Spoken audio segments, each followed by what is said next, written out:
Good morning. Today we will discuss about the sense organs which are there in human beings. Generally, we got a question in any competitive examinations, that is, how many sense organs are there in human beings? The answer for that one is 5. Those sense organs are nothing but to smell, we have to use the nose. To see, the eyes will be utilized. For the touch, the skin will be utilized. For hearing, the ear will be utilized.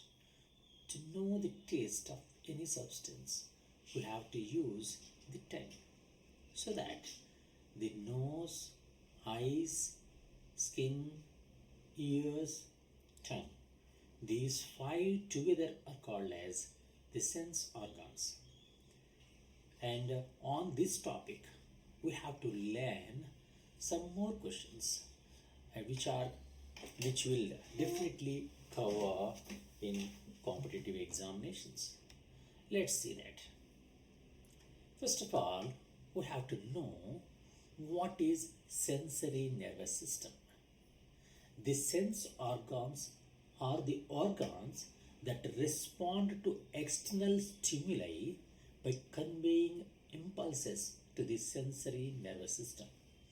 For example, from the external environment from our body, if any impulse, it may be for the touch, for sound, or for the sake of sight, all those external stimuli are received by these sense organs and they will send to the sensory nervous system. And we already discussed that human body consists of 5 types of sense organs. These are, the first one is eye, to see the light or to see the sight. And the eyes contains the light receptors, so that it will receive the pic or picture of anything. That is called as eye. And we can also get a question, that is, what the study of eye is called as. The study of eye is called as ophthalmology. Ophthalmology. The ophthalmology is the study of eye. That is very, very important point. And the second one is nose. The nose will receive the chemical, it will act as a chemical receptor. While the smell came to the nose, the liquid substance which is there inside the nose will absorb that smell and recognize the chemical nature of that smell, so that the nose will act as a chemical receptor to know the smell of a substance. And if you see the nose, the study of nose is generally called as rhinology. Rhinology. And the third one is tongue. And the tongue, we know that the tongue is utilized for the purpose of testing the taste. And while we taking the food material, it will mix with the saliva and it will recognize, the taste will be recognized by the taste buds which are there on the tongue, so that it's also act as a chemical receptor. And we know that the study of tongue is called as laryngology. The laryngology is the study of the tongue. That's about the tongue. Then the ears. The ears will receive the sound waves, so that the ears are the sound receptors of our body. Those are the sound receptors. The sound receptor sense organs of our body are ears. And the study of ears is called as otology. Otology. Otology is the study of the ears. Then the last one is the skin. The skin will receive the touch, means the external touch receptors. It contains the touch receptors, and also the study of skin is called as dermatology.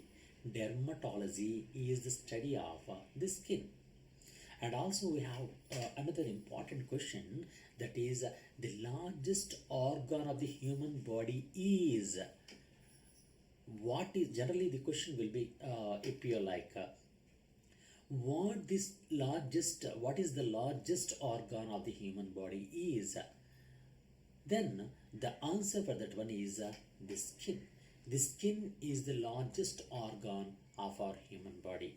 In fact, there are so many organs are there in our body. In that, the largest organ is the human body. That's about the introduction of that sense organs. And if you see the next one, the eyes.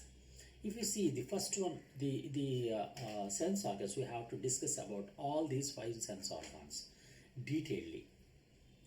For example, the first one is eye. The study of eyes are called as ophthalmology. We already discussed that. And a pair of eyes are situated in sockets of our skull. They are called as eye orbits. Eye orbits. In the eye orbits, the eyes will be situated. And generally, from the arthropods, in fact, you know that in animal kingdom, the first animals, the invertebrates, in that there are so many phylums are there. In that phylums, the protozoan is the first phylum. The protozoa, the next one is Porifera, Coelenterata, and Platyhelminthes, Nematihelminthes, Annelida, Arthropoda, Mollusca, and Echinodermata. In these evolution, the arthropods have the first eyes, and these eyes are compound eyes, not the general simple eyes, but they have a special eyes. They are called as compound eyes. Generally, these compound eyes are there in the arthropods. In that arthropods also, the insects, the insecta, the class insecta contains these compound eyes. Generally, the insects like flies and cockroaches have these type of compound eyes. Of course, the mosquitoes also. Generally, if you see the previous questions of any competitive examination, we can have so many times the question, one question will be asked, that is, the ideal distance of keeping a book from our eyes when we reading. Then the answer is 30 centimeters. We have to keep 30 centimeters distance from our eyes to our book while we are reading. Like that, we also face another question, that is the ideal distance of keeping a TV from our eyes when we watch it is 2.5 meters. These are very, very important questions. While we are reading, we have to keep the distance of 30 centimeters between our eyes to book. While we are watching the TV, we have to maintain the distance of 2.5 meters distance from our eyes to the TV. That's about the important points.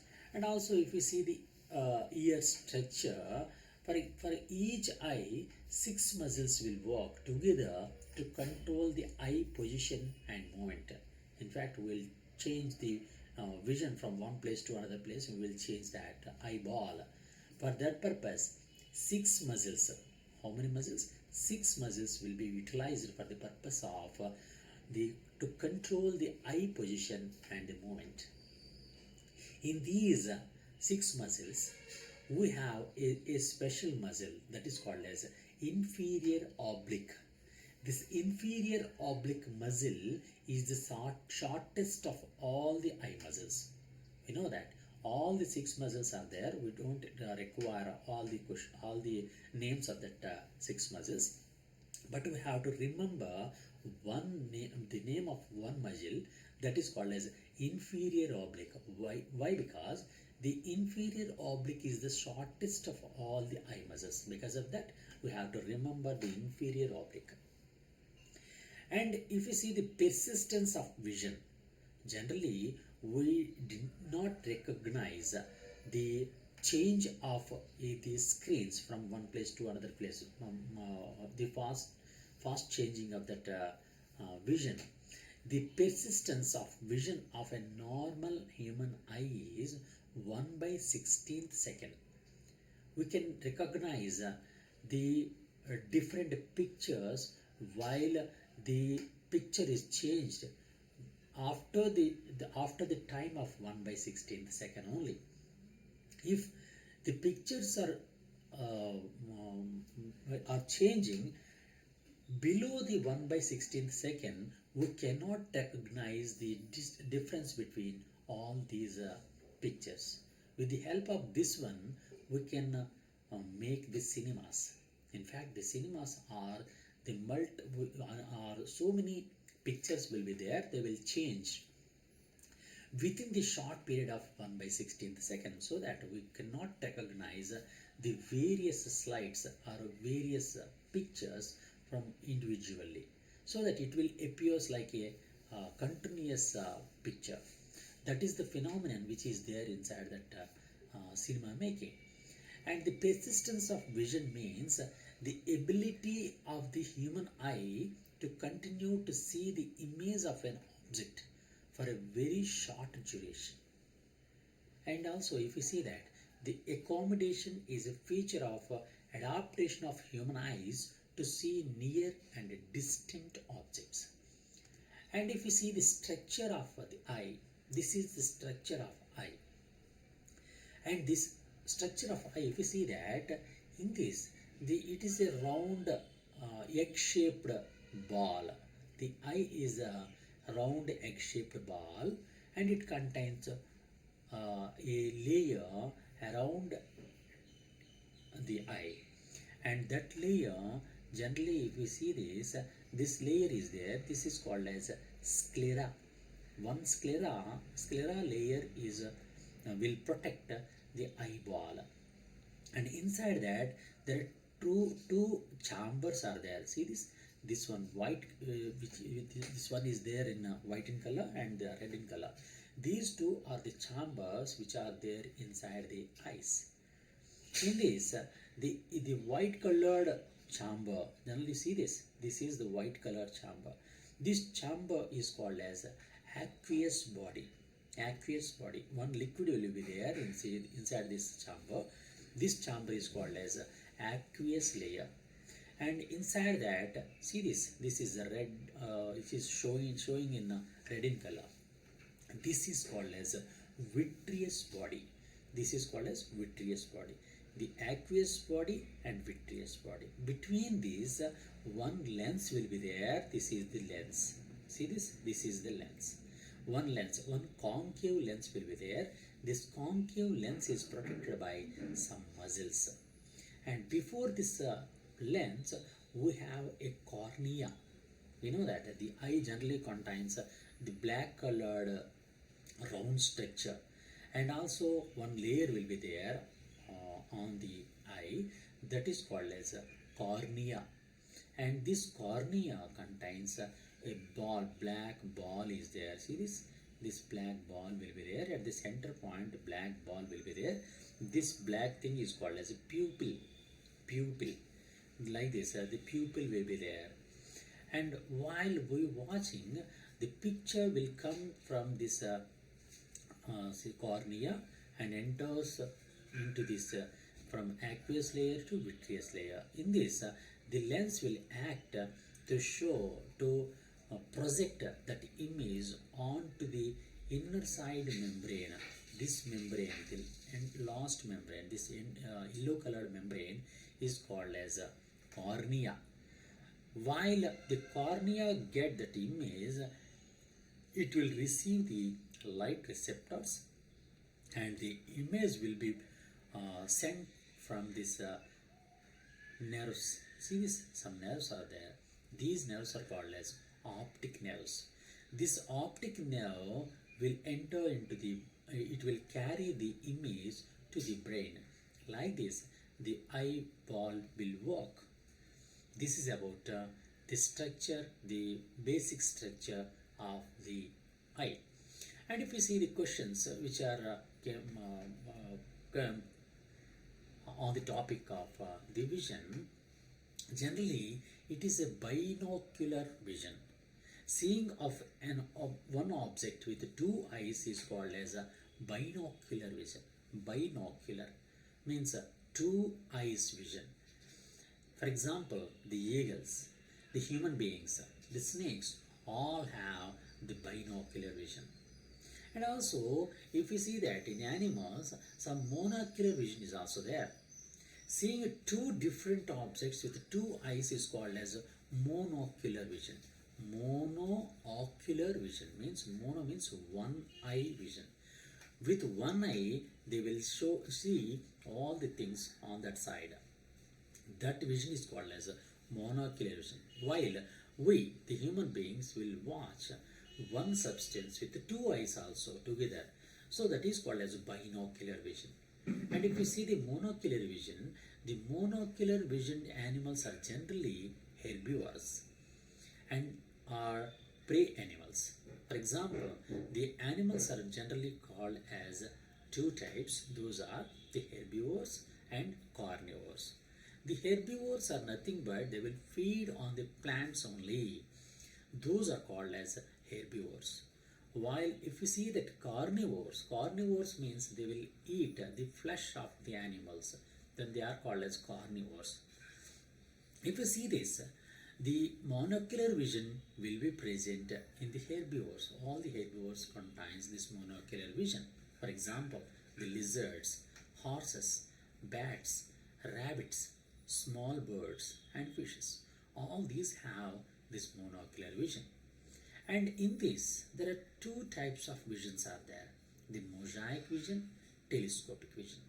Mosaic vision means multiple images of an object at once. For example, the insects, the cockroach, the mosquito or the fly have this type of compound eyes. With that compound eye, it will receive multiple images of an object at one time. That vision is called as mosaic vision. And the second one is telescopic vision. For example, the birds, the only birds contains this type of vision. That is called as telescopic vision. Means they have the ability to see distant objects clearly. It means like that of the telescope, they have the vision. Because of that, it is called as a telescopic vision. And the another important point we have to remember in the eye is the pectin.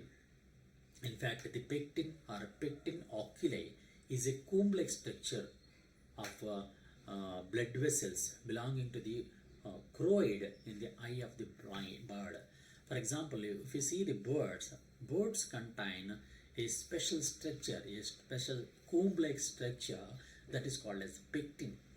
It will utilize it for the purpose of the adjusting the distance from the retina to the image, so that from the far away they can recognize clearly the picture of some object.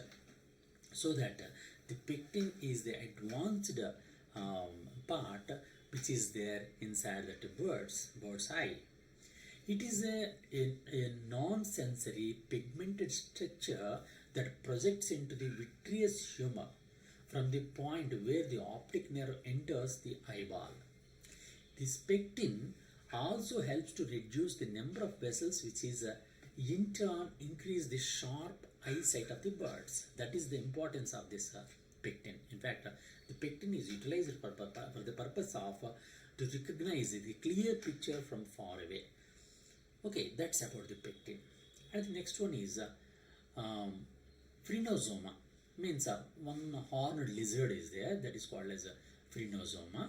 This phrenosoma can build up blood pressure in regions behind their eyes. and accurately squirt their blood at attacking predators. While the predators are came to that to eat that animal, the pyrosoma, then it will squirt the blood from its eyes. For that purpose, it have a ability to increase the blood pressure in the eyeball.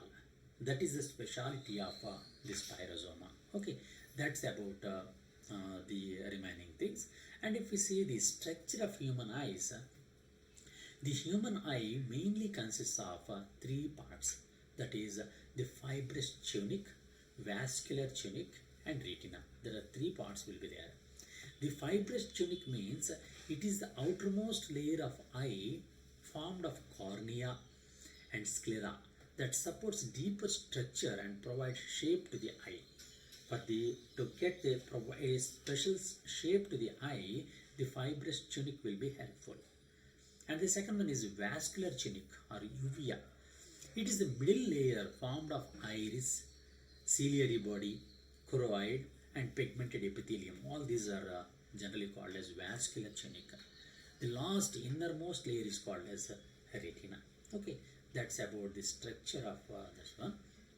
And in this, the important points which are recognized, which will we have to remember all those things. The first one is the sclera. The sclera is nothing but it is the outer cover and outermost cover, a protective tough white layer that is called as the sclera, the white part of the eye. And also the second one is the cornea. We already discussed about this cornea. The cornea is the front transparent part of sclera. This is the cornea, and light enters the eye through this cornea only. And the part which collected from the eye while donating is cornea only. In fact, while someone will donate the eyes, and that eyes, the donated part of the eye is just the cornea only. It's an important question. And the next one is iris. A dark muscular tissue and ring-like structure behind the cornea is known as this iris.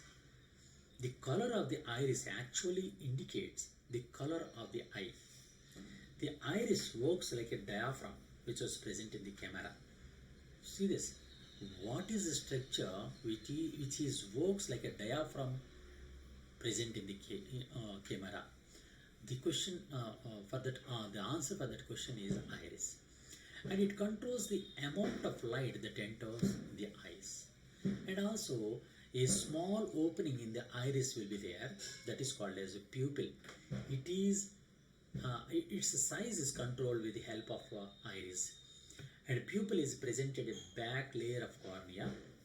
And also, see this, some melanin will be there. In fact, for our skin, some color will be recognized. Color will be given by a pigment that is called as melanin. Like that, the melanin also there in the pupil, and that melanin gives color to the pupil.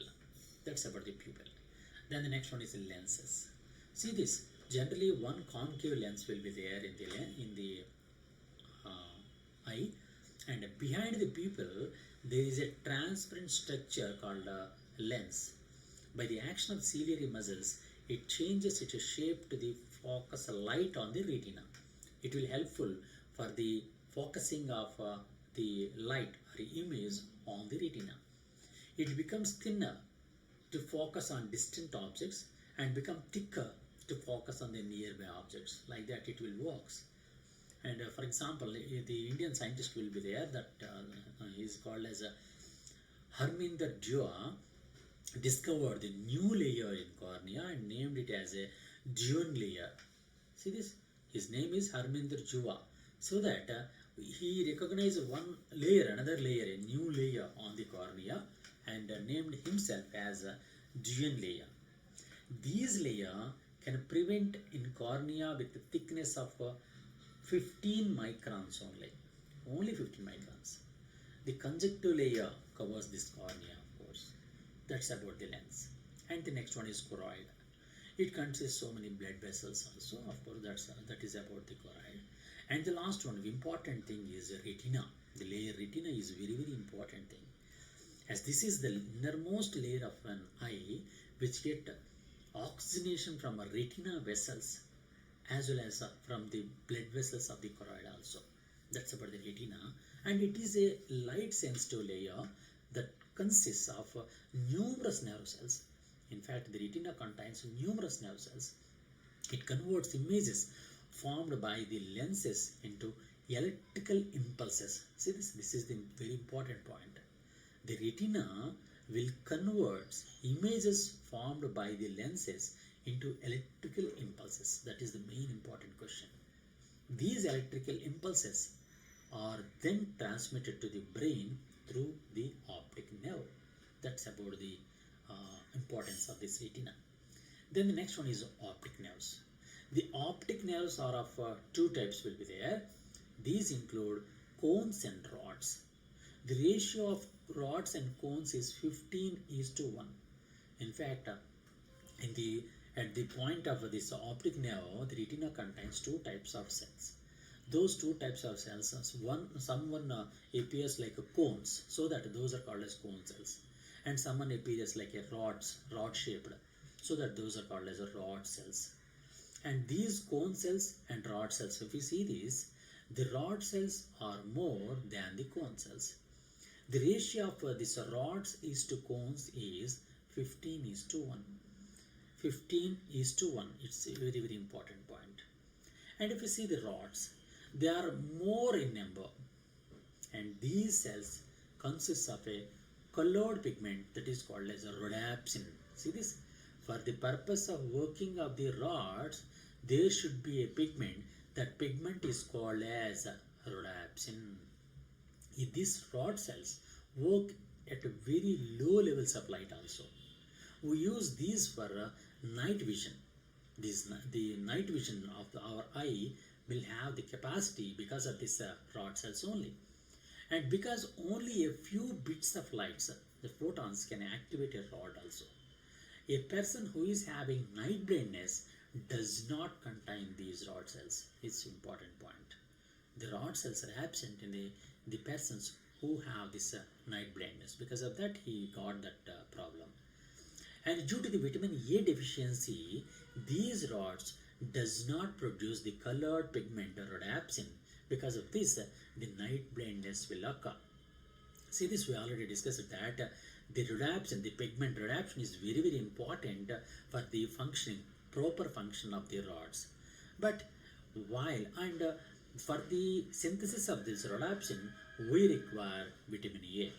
If we got vitamin A deficiency, the rhodopsin will not be synthesized. And because of this absence of this rhodopsin, the rods will not work.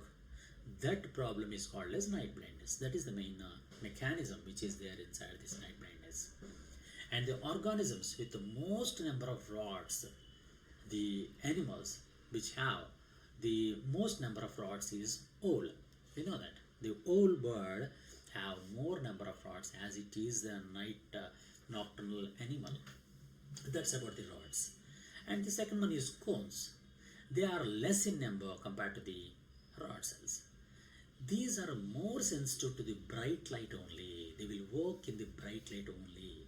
They will not work while it is a very dim light. So that we cannot recognize the colors, as the cone cells are very, very important for the recognition of the colors only. These cells consist of colored pigment that is called as iodopsin. It's also called as visual purple. The visual purple or iodopsin is very, very necessary for the purpose of the proper functioning of the cone cells.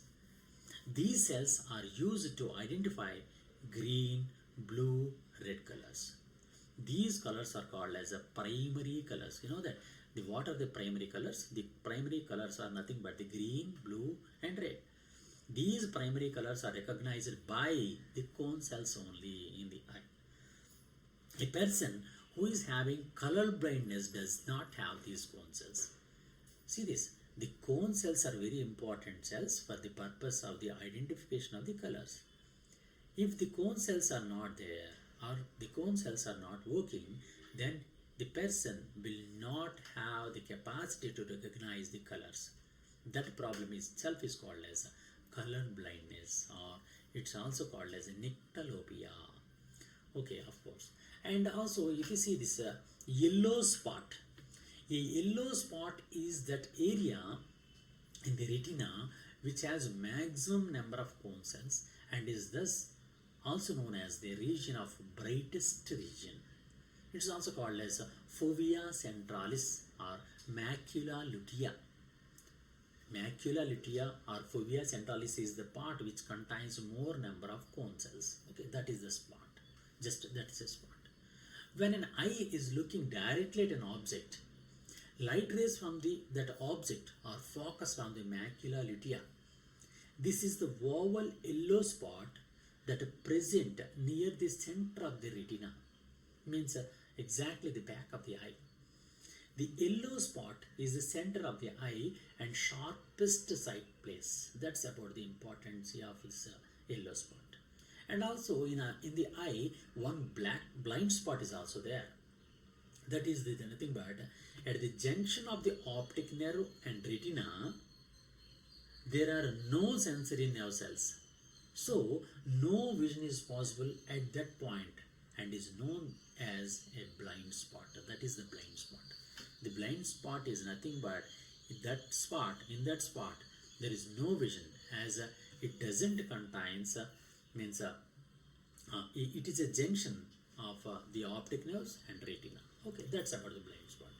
And we know that while we got problems, so then we can have some tears, and the tears are secreted by the tear glands.